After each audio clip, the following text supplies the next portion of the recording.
Hello, and welcome back to the Aligned Living podcast. This is your host, Iesha DeLune, and today I want to make an offering to you if you find yourself at a time in life where you're starting to think about new intentions, turning a hope or a dream into an actionable plan, setting goals, anything like that. I find there's certain times of year where people are prone to this. Often it's around our birthdays, where we think about, the year that's been and the year to come. Sometimes it's New Year for people. Sometimes it's the solstices, either, mid-year or end of year. But when you find yourself in that thinking space of intentions and goals, I wanted to invite you today into a holistic life coaching perspective to support you to have alignment as part of your process. So I'm going to offer up 5 foundations, 5 guide rails to support you to be living aligned. So number 1, congruence. The Iesha definition of congruence is body, heart, mind, and soul all in alignment, all in agreement. So when you're thinking about this new intention or new goal, I really invite you to think about it through this lens, because often our mind, it's usually our mind, sometimes it can be our heart, but often our mind, and when I say the mind, I mean your patterns, your fears, your attachments, your aversions, your projections, all of that patterning that makes up the conditioned personality self. Our mind can often come up with goals that aren't aligned at all for our heart or our body or our soul. So just allowing yourself to sit with whatever the goal or intention is and asking, okay, how would this be for my body? How would this feel to my soul? That kind of thing. The other part of us that can set goals without really considering the rest is our heart. And back in the years where I used to talk about chakras more often, I used to say there's a reason why there's a series of chakras, and because the heart, left to its own devices, will often give and give and give and give to its own detriment. That's why lower down in the system we've got the foundations of kind of the base and the sacral. This is why before we let the heart give and give and give with no check and balance, we want to make sure we've got a foundation of self-esteem, self-honoring, that kind of thing. So I have worked with people whose heart has said, let's say, I'm going to look after my grandchildren 3 days a week to help my child, but you haven't necessarily run the goal through. Oh, how is that actually going to fit? How's that going to be for my body and my energy levels? How's that going to be for my capacity to continue earning money, or, that kind of thing. So the mind or the heart can set goals in isolation and can be very, very loud about it. So I think it's really important to run any intentional goal through the rest. We want our body's perspective, feel in how is that going to be, not just in the short term, but the longer term. How does it feel to our heart? Does it feel aligned with our mind in terms of who and how we want to be, and how does it feel to the soul? Just running through, little check-in. Second guide rail is foundations. So I often say we don't want to build another story on top of flaky foundations if we're building a building. So when we're planning, it's important to examine not just what we're planning to do, but why we're planning to do it. So I really want to invite you to examine the foundations underneath this impulse for this new intentional goals, because the same goal can spring from many different foundations. So you may have an intention or a goal to grow in a particular area of your life because of the spaciousness that brings, or the self-honoring, or the nourishment, or the time freedom to have more time to, play around on this beautiful planet we live on.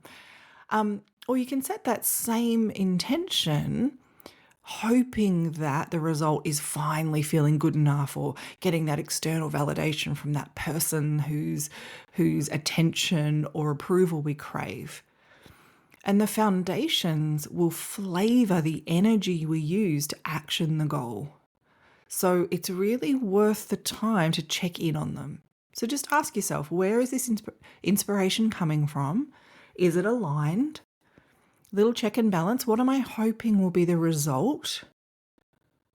And when you feel into what you hope the result is, that will help you to see, oh, am I doing it for some kind of misaligned intention? And just ask yourself, does the foundation feel congruent? Does it feel self-honoring? And a little bit of a note here, just in case this is the first episode you've ever heard and you're new to my work. Self-honoring does not mean selfish.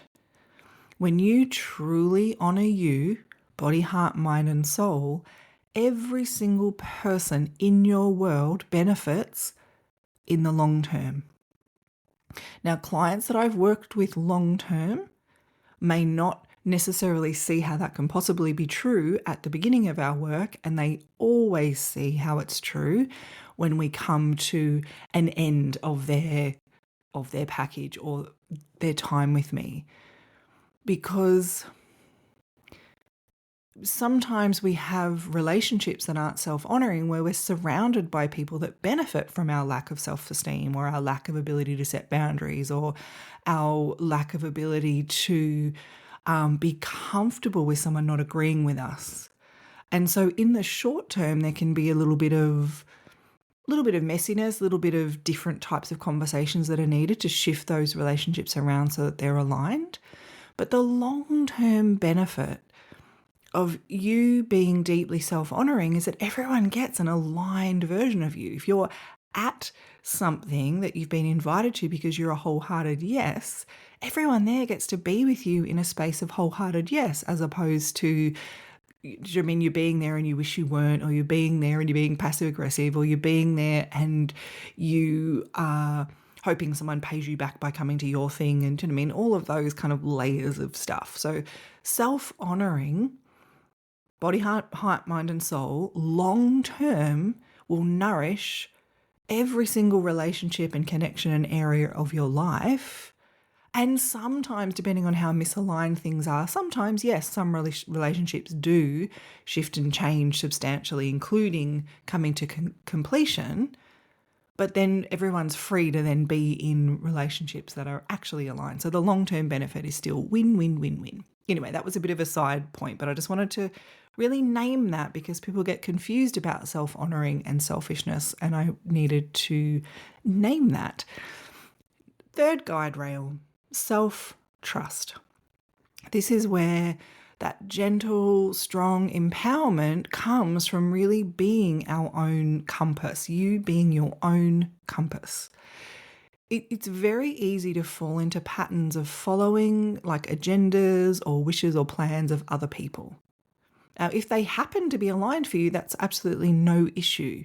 But sometimes we follow this pathway set by other people because we haven't established deep trust in our own inner wise knowing. It's there underneath all the noise, I promise. So I invite you, with whatever you're thinking about, this goal, this intention, this new direction, just check in with yourself with loving self-care and curiosity. Just feel into this pathway you're imagining and ask, does this spring from my own impulse? And see what you see. Fourth guide rail, communication. This is one of all 5 of these are pillars of my holistic life coaching work. And communication is where inner clarity makes its way into our relationships. And it's critical for living aligned. Critical. Because whether the relationships are professional, personal, they might even be how you relate to total strangers, it makes all the difference in the quality of your life and your energy, the whole works. I could go on and on about why it's important. But in this context, often our goals or hopes Include improvements in our connections with others. So, if this is the case for you with whatever you're pondering, I invite you to think about the improvements in terms of the skill sets required.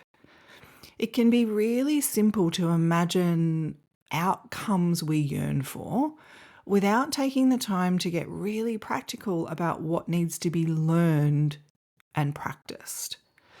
And this type of kind of goal setting is really promoted, certainly in the manifestation space or the goal setting space. People get you to the often done thing is to be thinking in the outcome that you want and how's it going to be and all of that wonderful stuff, but skipping over the what skill sets are going to be required for this to be my reality.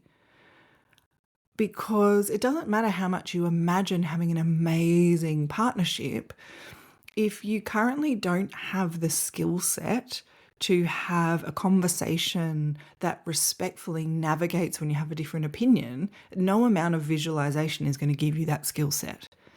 So, thinking about the changes that you're wanting through the lens of skill sets. So, skills are things like learning how to effectively apologize in ways that promote healing and trust building. This is a skill, and a lot of people don't have it, if I'm perfectly honest. Learning to communicate healthy boundaries and the conversational skill sets to hold them, because setting boundaries and having the self-esteem to set boundaries is one thing. Being able to hold an open heart and hold your sense of self to have the conversations to hold those boundaries is another skill set. Sharing needs, wants, hopes in a way that invite understanding. Sharing your feelings in ways that invite connection and not conflict. So these are just some of the skill sets that I work with my clients. So all of these and so many more are learnable, and it's often what's required for those changes to occur and become the new way to relate with the people in your life. The fifth guardrail that I'm offering you is holistic ecology. And this means that every part of our lives really needs to, for full alignment, needs to be honored as a whole. So, one of the ways to fail or delay achievement of anything new is to set goals in silos. So, I used to do this. I used to set business goals and just kind of while I was in that amazing mode of what I wanted to offer the world, I would kind of not have it in my mind that I also had 2 children and relationships that I wanted to nourish and my own body that I wanted to nourish and give attention to. And. So setting goals in silos can often make us unrealistic about what's actually possible. And I don't like that word unrealistic, but it can make us put a lot of pressure on ourselves, because then I would set, how I wanted to show up as a parent goal, and then I would show how I wanted to honor my body or my spiritual practice. And I could have absolutely achieved all of that if it was the only one thing that I was giving my attention to. But I hadn't cloned myself. I didn't have 3, 4, 5 me's to fulfill these goals. So therefore, everything got less attention than what I wanted it to when I was looking at it with blinkers on, each life area with blinkers on. So one of the things that I do with my coaching clients, and I don't know that a lot of coaches do this, is the holistic ecology. We want to look at your whole life, because the reality is we are an ecosystem. All of our life circumstances affect everything else. So for example, your health affects your mindset. Your relationships affect your energy. You know this, or you wouldn't be listening to a podcast about aligned living. So it's very easy. The other part of holistic ecology that I wanted to name is that it's very easy to continue to set and achieve goals in the life area where we're already comfortable, because we always kick those goals. And in doing that, we can leave other parts of ourselves and our lives untended. So this can have us leaving parts of ourselves kind of unseen and left behind at best. And at worst, we can seriously compromise our overall results. And I've seen this over and over and over. So, for example, prioritizing work over everything else only to have our relationships fail, or committing to a really taxing physical goal that drains your energy so much that every other life area is undernourished. So, as you look out at your thoughts, this goal you're thinking of, the intention for the time ahead, I invite you to name the key areas of your life. So, this is, if we go back 20 years in the coaching space, it would be like the life wheel where you go, okay, I've got work, I've got relationships, I've got, family that might be different for you. You've got money, you've got spiritual practice, you've got community, whatever it is. So what you think about your life in terms of life areas that really matter, your various priorities, and just see if there's some of your intentional energy, some of your love going through the whole mix. Or if there's an area that you're prioritizing with this goal or intention, is it the same one as always? Or are you evening things up? And let me be super clear, there is no right and no wrong, but there is alignment, which is going to give you sustainable energy for action and it will nourish your body. And there's misalignment, which is going to drain and deplete you. It's most likely going to frustrate you. It's going to lead you to the need to push and force and cajole yourself into action. And it's much less fun. So these are the 5, I'm calling them kind of guardrails, just to help keep you aligned. I'm going to run through them again just quickly. So congruence, body, heart, mind, and soul in alignment. Foundations. It's not just what we're doing, but why we're doing it. Don't build a second story on dodgy foundations, or a third or a fourth or a fifth. 3, self-trust, the gentle, strong empowerment that comes from being your own compass. 4, communication, your inner clarity making its way into your relationships.